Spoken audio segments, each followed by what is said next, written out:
Free audio post-production by alphonic.com. Welcome to Sports Management Podcast, where you will hear interesting sports management professionals share their stories, experiences, and passion for the sports management industry. I am your host, Marcus Philipsson. Welcome to episode 196 of Sports Management Podcast. Today's guest is Nicola Innocentin, a strategic football executive who's transforming clubs into global icons through vision, innovation, and leadership. Nicola is a former football player who began his pro career in Italy and also went on to play in Germany, Scotland, and the United States. During his time as a player in the MLS, Nicola was able to attend a course in marketing and management at the University of Boston, an opportunity that allowed him to approach football from a managerial perspective. We spoke about his experiences as a player, transitioning into the managerial side of sports, the potential for football in the Middle East, his role as a SIGA Integrity Champion, starting his own company, and much more. Nicola Innocentin, welcome to Sports Management Podcast. Thank you, Marcus, for having me with you.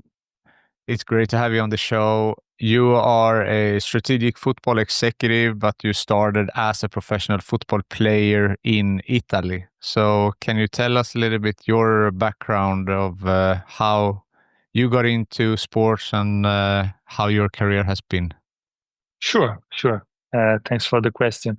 As many that are now working in the football business, I started many years ago as a football player.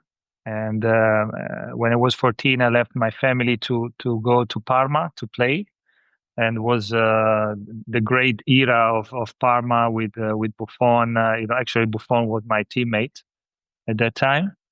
And after, I've been one of the first Italian leaving Italy to play abroad, because after Italy, I played in Germany, Scotland, and the United States.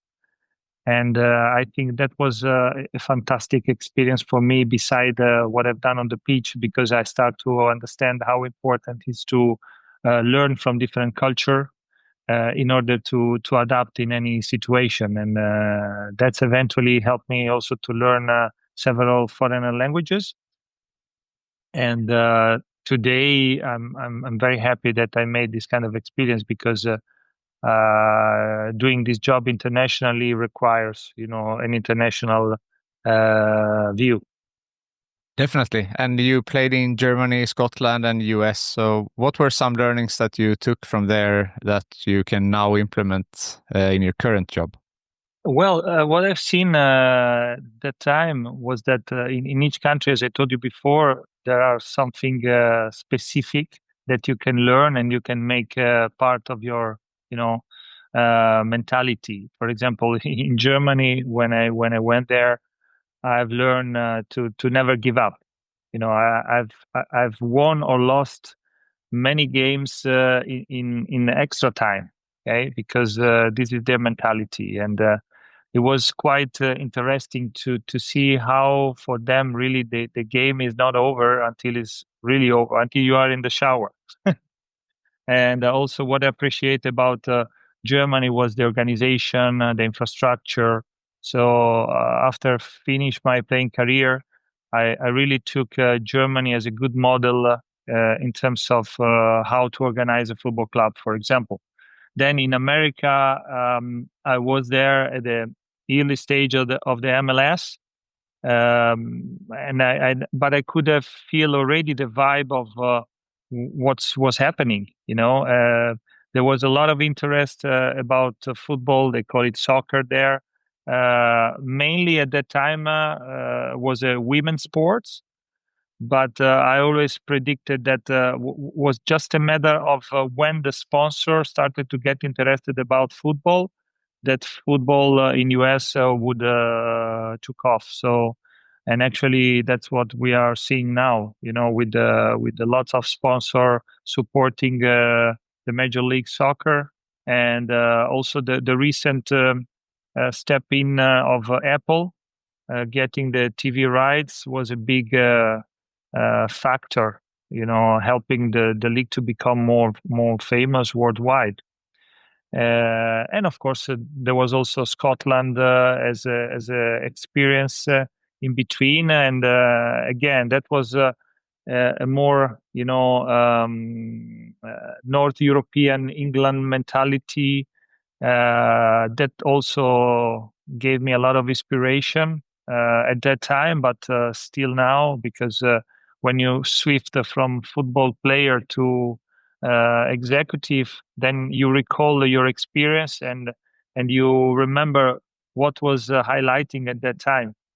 That's really interesting. As you said, Germany is known for their structure, and you mentioned the United States and MLS, obviously. So also that you said there was a lot of sponsors, but also at some point when European players were coming over to play, and I think that must have also affected the quality on the pitch because Europe was, further along in their skills in football. So do you think that also played in making it more popular? Well, in any country where some good players are coming, the level will raise. Sometimes people think that good player coming from abroad will, limiting the homegrown players. But actually, I see it a little bit differently. If you do well your job in terms of growing properly the young talents, you don't have to worry about the good player that can come from abroad as long as they are good. Okay, so average player are not useful to help the national player to grow, but good player, top player, they became an example for the young generation inside the country. And of course, good player who moved to US helped to grow. But to be honest, I've seen a lot of homegrown player coming out from the colleges because the American system was perfect to grow athletes in other sports like basketball, baseball, and they never really got the chance to explore soccer. What they were capable of with soccer. But when the colleges started, to build up their own team, and the organization of the championship was also a good level. Then slowly they try to they start to feed the team in MLS.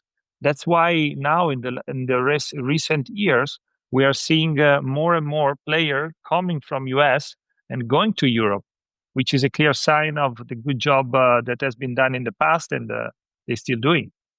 Definitely. And the college sport aspect is really interesting because, as you said, that's I don't know if everyone in Europe can understand like how huge that is over there. Like they fill stadiums up with college games and matches. So to Yeah, get football into that machine can really elevate it.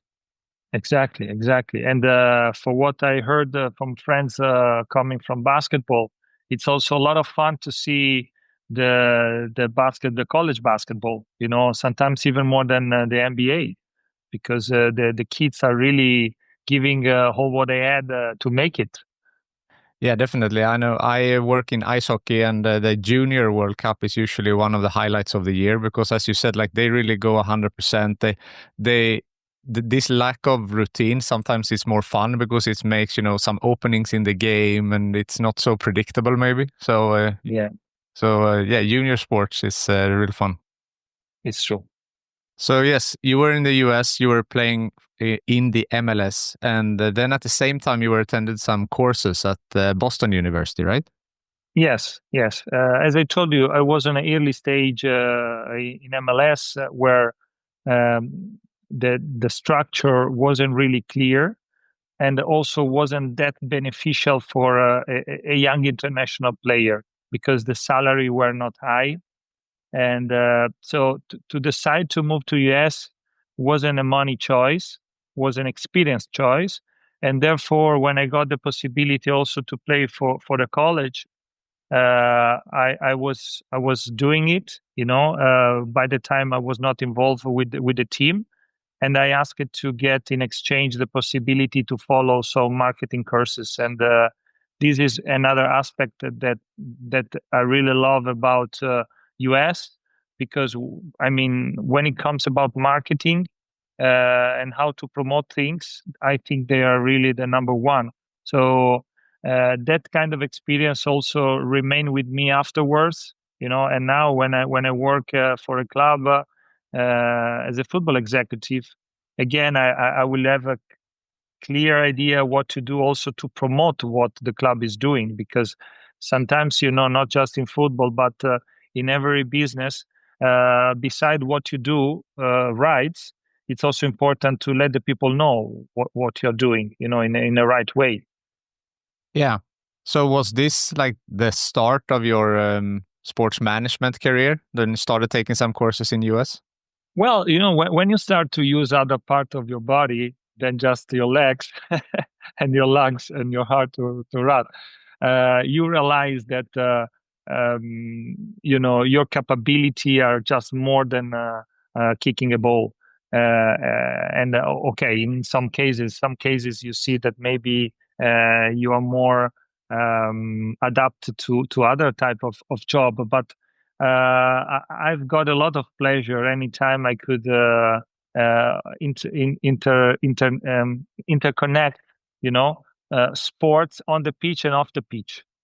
And in these regards, yes, the marketing courses I took and the experience I made were really helpful to me. Yeah, because now, I mean, you have worked as a strategic football executive. You have, you're an entrepreneur. You have done a lot of things. So let's jump into your professional career. So after now in US, you're taking some courses. How did you proceed in your career outside of the pitch? Yeah, actually, I finished coming back to Europe, and I finished my career in San Marino, which is one of the smallest republic in the world, but is in Italy. And I had to figure out how I could remain into football, because the majority of former football player, they go for getting a coaching license, for example. They take that way. I decided to take some time, you know, to understand what was more attractive for me, and I started just to travel within Europe, watching games of mainly young national team. And I find out that during the game, I was capable to identify who were the young player with something special, with a special talents. And probably, having been a pro player helped me in this process, because I was noticing things in those young players that actually I used to see in senior players. Okay, so when you see some movement, something regarding, of course, technical skills, but also something related to the personality of the player that you see when they will be 18, 19, 20, that can forecast what this player can become. Of course, he need to be placed in the right clubs to continue his pathway. But I find out that I was good on actually scouting players. And this is how I got my first job after finish to play. And I became head of recruitment of Bologna in Serie A. And when you're working for a middle-sized Serie A club, it's not easy, because you don't have a lot of money to get good players. So the recruitment, it's very important. And actually, you can mistake any player, because you don't have a lot of money. The player you have to take, you have to make sure are the one fitting for the club. And after my period as a head of recruitment, I decided to step out from the club and take my own way as a football agent and intermediary. The reason was because I felt limited in just have to look to some player that were fitting for the club. And and because I saw many players that actually were fitting to other clubs, I thought, why don't try, to become an intermediary, a kind of consultant for the clubs. And this is what I've done. And actually, in the transition period, I also enjoy to organize pre-season camp for professional clubs, because I thought that that would have been a way to get closer to the club for the period they were, making the preseason, enough to build a kind of relationship, and that's worked out perfectly. And that's why I made my first training camp with the Turkish club. And the Turkish club, after the training camp, invited me to Istanbul. Was a club called Gaziantepspor. And while in Istanbul, I managed to bring to Galatasaray, to one of the best team in Turkey, Roberto Mancini. And that for me was, the transfer that brought me into the big circle. Okay, with the big agent and the people that were moving top player in the business. And okay, slowly I understood that I was able to stay in that loop, and more and more I was convinced to continue in a off the pitch career. Wow, it's that's really interesting, and to see how things like fall into place. As you said that you were first scout, and then to see that you wanted some more out of this. That not only one club, you can do more clubs. So that led you to agent, that led you to camps. Really interesting, and also the camps, of course, not a good place to see new players as well. When you go to these preseason camps, who's Sure. maybe they have some new players that show potential that you can see for some other clubs. Yeah.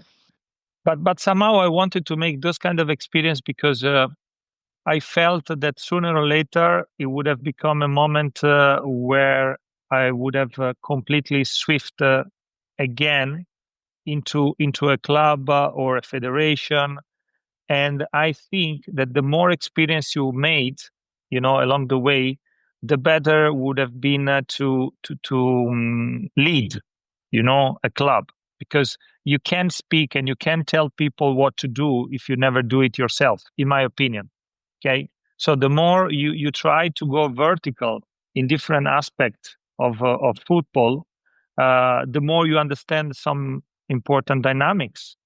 And by saying that, I tell you that after I made the transfer of Mancini to Galatasaray, I decided to take another challenge in my career. So I accepted a proposal from a great Italian company called Macron, sports clothing company, who now I think it's amongst the biggest one in the world. After Nike, Adidas, Puma. And they asked me to open up the market in Germany and Austria because, again, I played in Germany and I speak German. And I took immediately this challenge because I wanted to understand exactly how it works in the sales and sports marketing, in sports, in football. And I served 4 years as a sales director for Germany and Austria, and it was a fantastic experience because it really completed me and making me feel more comfortable when eventually later I would have occupied a position as a technical director, CEO, or sporting director. Yeah, you have done a lot of things like a strategic advisor, sporting director. You started your own company. So, is it your curiosity that leads you to do different things, or why do you think that you have tried so many different things within the sports industry? Yeah, I just wanted to give myself more opportunity to help people in the football business by sharing my experience and my knowledge. Because I think there are two types of people, not just in football, in every field. There are the one that do the same things for all their working career, and there are the one that are getting different type of expertise along the way. Of course, the majority are linked to the same field. Um, Otherwise, it became an hobby. Okay, so sometimes people that became good at something different and not related from his job, it's because they want to, have a good hobby. But I love so much what I do that that's my hobby. You know, I don't think when I work, I don't feel and I don't think that I'm working. Because I'm so passionate to do what I do that this curiosity and passion help me to dig all the time into different aspects. Just to make you an example, if I go to work for a club, the first people I talk to are the kitmen, okay? Because I want to know if they have what they need, okay, and how I can help them to do their job in a better way. Because people always see presidents, CEO, top football executive, but they have to understand that a job well done, need when the people that are sustaining the club, that are on the base, are happy. Yeah. Because they are like the basement of a building. The building can go higher as much as it's possible if you have a strong basement. So you have to make sure that the people, that are part of the core of the club are happy, and they have all what they need to do the job properly. That's a great quality to see everyone like their unique value to the club. As you said, not only see the CEO, but everyone who's worked for the club has an important function, but in different parts. That's true. Your own company, Global Football Service, that you're still running. Why did you decide to open up your own company, and what is the scope of this company? Well, because normally, people or clubs or entities like federation, academy, they tend not to give enough credit to a single person. So they are used to deal with, especially in the country that now I'm very active, which is Saudi Arabia.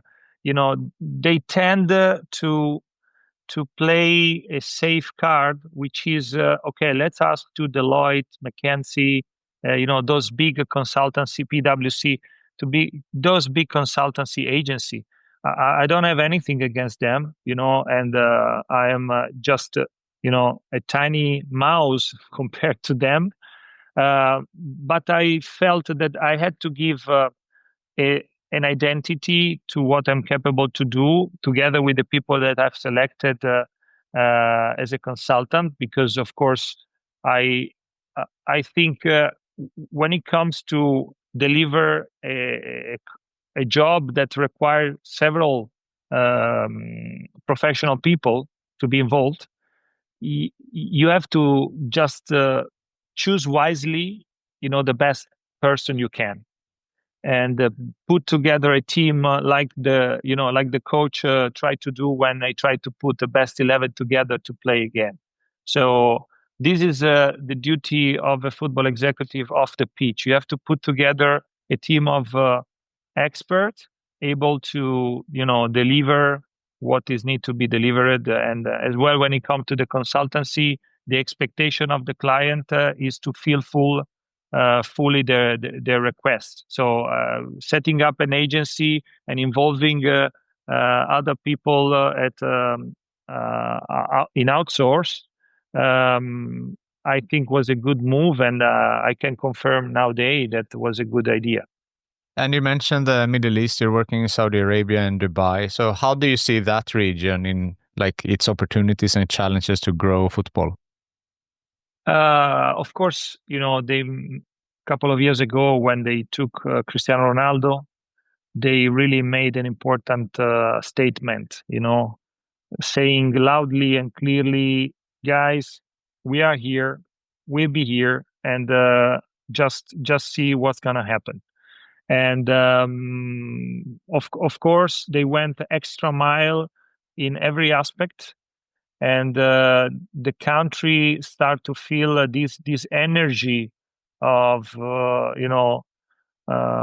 changing momentum, and it was flowing everywhere. Really, I started visiting Saudi Arabia 8 years ago, and I never remember that the country changed so quickly like Saudi Arabia.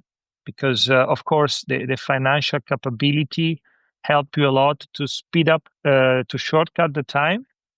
But also the vision is clear, was clear when it comes to restructure sports. So they restructured the Saudi Pro League. The Saudi Pro League draw the way how club has to get organized. They start to bring in a lot of top players, and of course. By doing that, yes, they did also some mistake on the way, but everyone does mistake when you need to change something in his life. It's just part of the process. You don't have to be afraid of doing mistake. And the country now, got secured the World Cup 2034, and this is gonna be a very important milestones for them, because it is not in 2 years, in 4 years, in 10 years. So to keep it up 10 years, it requires a lot of job, a lot of changes, and they are already very actively on that, because they started to build a lot of training facilities, stadium, and all those things requiring professional people that are coming to Saudi and filling the position needed. So it's an opportunity not just for Saudi Arabian people, but for everyone in the sports business. Yeah, and I mean, of course, the funds they have them, but there are some cultural differences between Europe and Saudi, and also some criticism to some of the laws that they have and so forth. But have you felt like that, when you will adapt your strategies with taking into consideration local customs and expectations, has that been difficult in that sense? Well, as I told you, the kind of experience I made in the past make me understand that you need to adapt to the local reality. Okay, so you cannot just bring your knowledge and your expertise that was based on a different country, culture, habitude. You need to reinterpret all your knowledge, all what you know, and see if it works also in that country. Because, like other region in the Gulf area, the weather is a big factor. The culture is a big factor to be considered. And that's why the copy paste model. So if you want to replicate the Premier League model or the Serie A model in Saudi, it won't work. It won't work. You need to build a model that fits to that reality. Of course, getting as more knowledge possible, it's important, it's crucial, but you need also to bring in people capable to adapt. Because if you bring people with knowledge that pretend to change, what is there, they will fail. Yeah, definitely. And I mean that you have that experience of lived in different countries and worked in different countries. So, I guess that you're up to speed now with accustomed to the locals. Yeah. Because again, when I first visited Saudi, it wasn't because I got a job proposal. I visited as a visitor. I wanted to understand. I wanted to face the challenges that anyone who come to Saudi at first would eventually face. And understanding the situation everywhere, not just in Saudi, help you to address the action afterwards. Okay, so when somebody that never visited the country think a coach, for example, I know I'm great, I'm a great coach, I can go there and succeed. Yes, you are right. If the country is similar to yours, okay, but if the country is way different, pay attention. I'm not saying you won't succeed, but pay attention. So becoming humble when it comes to perform as a professional in a different environment and in a different country, it's very important. Because if people see you with this kind of approach, are also happy to transfer to you all their culture, attitude, and then you can match this factor, this aspect with what you know about something, about football, for example. But you cannot really try to change centuries of culture, or the climate. You won't change. The climate is that. So if you want to train in the morning, for example, you can't. You have to train late evening, just to give you an idea. And if you force the team to train early morning, it's a disaster. You'll be rejected. Yeah. So if we flip like that question, so are there any lessons that now when you have been in the Middle East that you have taken from their way of working that maybe could be implemented in other regions? Yes, of course. I've learned that without money, it's difficult to do things. But if you have the money and you don't have a plan, money are not enough. Okay, so sometimes because they have the financial capability, they think that they can skip some part of the process. But for example, what I told them all the time is, guys, if you ask a pregnant woman to deliver a baby in 3 days, it won't work. Okay, so even if you give to this pregnant lady $10 million, it won't work. Okay, so you need to understand that independently for the money you can pull into some project, you required some time to get what you need to get. And what I really liked about them is their vision and their passion, because when they really want to do something, they get together and they work until they don't think's done.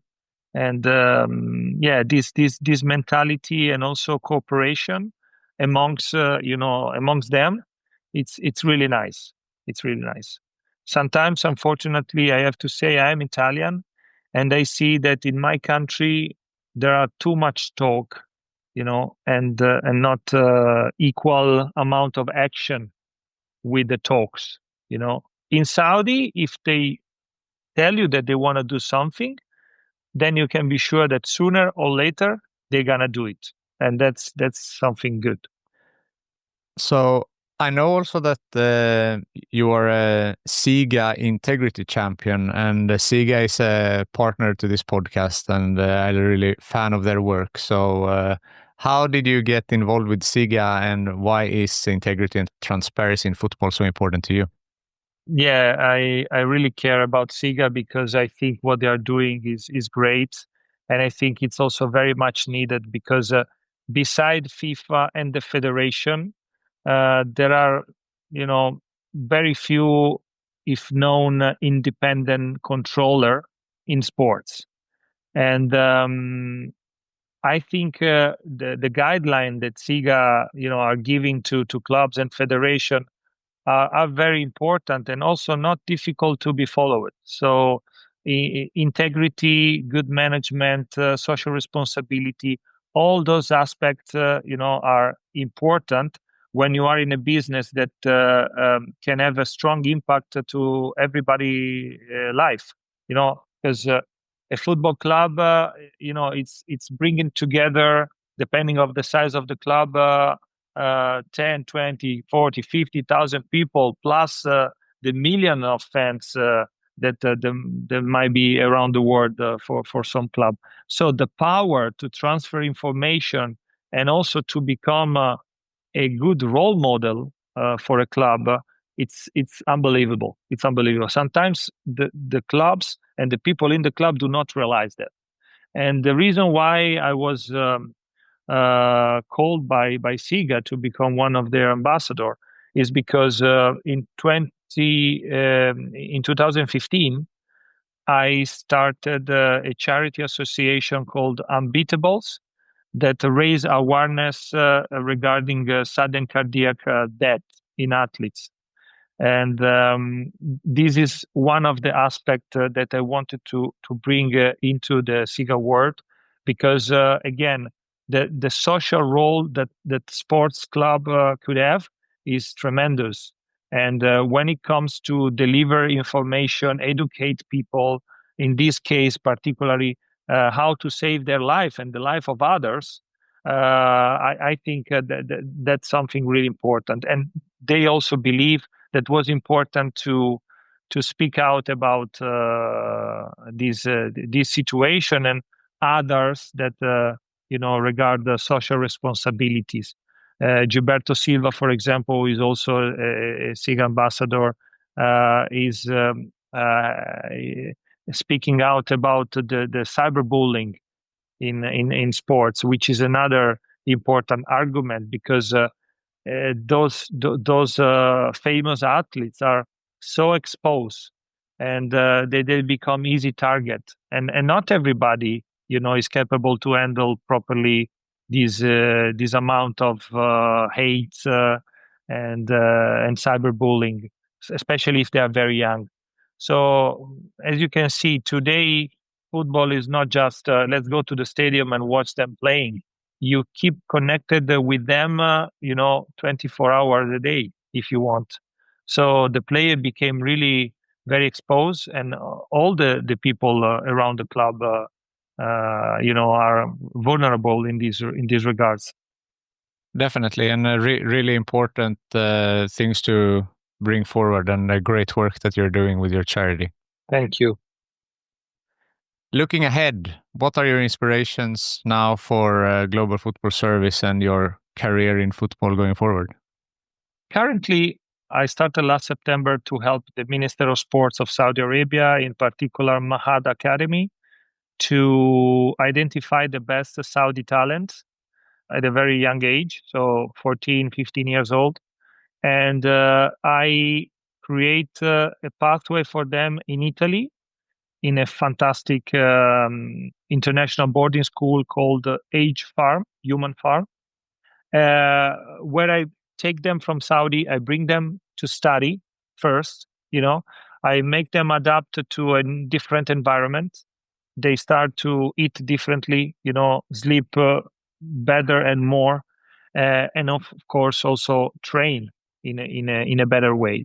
And then I found a club nearby, because this place is near Venice. It's 15 minutes from Venice airport.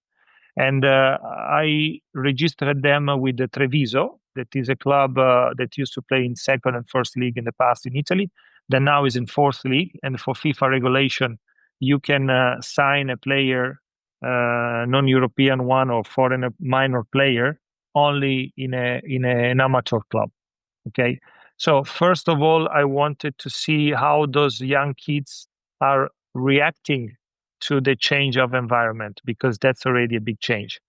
And on a second stage, I understood what type of model I can create for them for the next future. So actually, next year, we're going to have more kids joining the program, and they will play a midweek friendly championship with the top Italian team.